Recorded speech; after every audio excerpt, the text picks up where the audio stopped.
In this video, we're going to be going over the M2 chip and the M1. What's better, and is it worth it to upgrade? This is what hasn't changed between the M1 and the M2 version and both the 12.9 and 11 inch.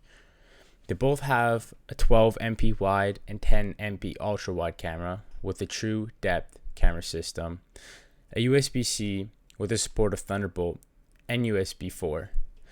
Both also have 5G for super fast downloads and high quality streaming, Face ID, storage up to 2 terabytes, and both work with the second gen Apple Pencil Magic Keyboard and the Smart Keyboard Folio.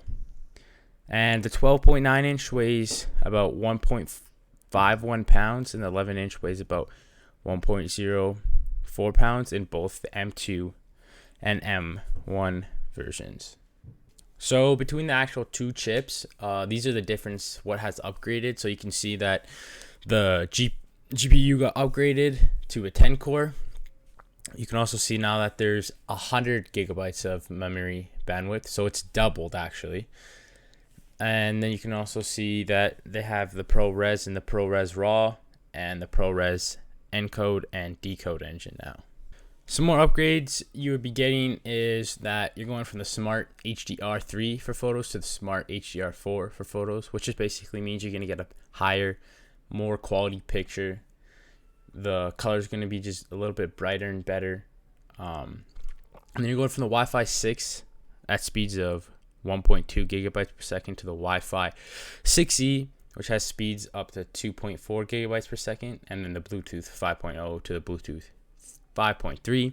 You are also getting the Apple Pencil Hover, which basically is when you take the Apple Pencil, the tip above 12 meters above the iPad, it's going to start reading it. So it could, when you're 12 millimeters away from the screen with your Apple Pencil, it's going to have like exactly where you're going to touch the tip or where it's going to go.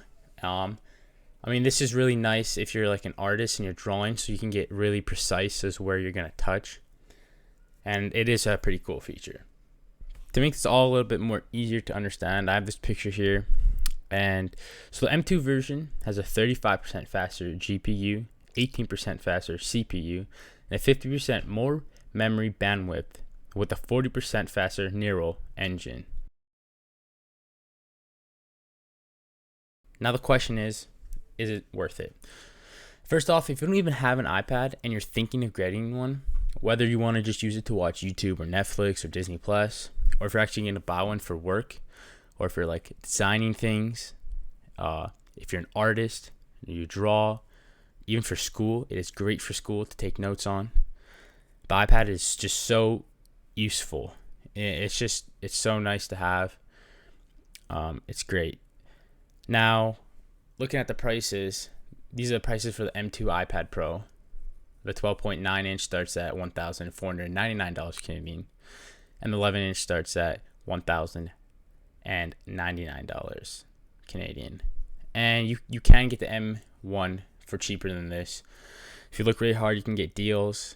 If you want to buy get used ones, you can buy them on like Marketplace, off of Amazon, like refurbished ones. If you want to get brand new ones, you can still get them. They are cheaper, brand new ones. Just really depends where you go and what deals there are. Like there's not going to be any M2 deals right now, but there will be M1 because they're not the newest model anymore. And this is my personal thought. If you have the money and it's not going to completely just break your pockets and hurt you really financially, then yeah, of course, get the M2 one. But if you're trying to save some money, or if you have the M1 right now and you just don't know if you should upgrade, if like it's worth the money, personally I would say just stick with the M1 because it is such a strong chip already. It can do lots of the things the M2 can do still, other than the pencil hovering.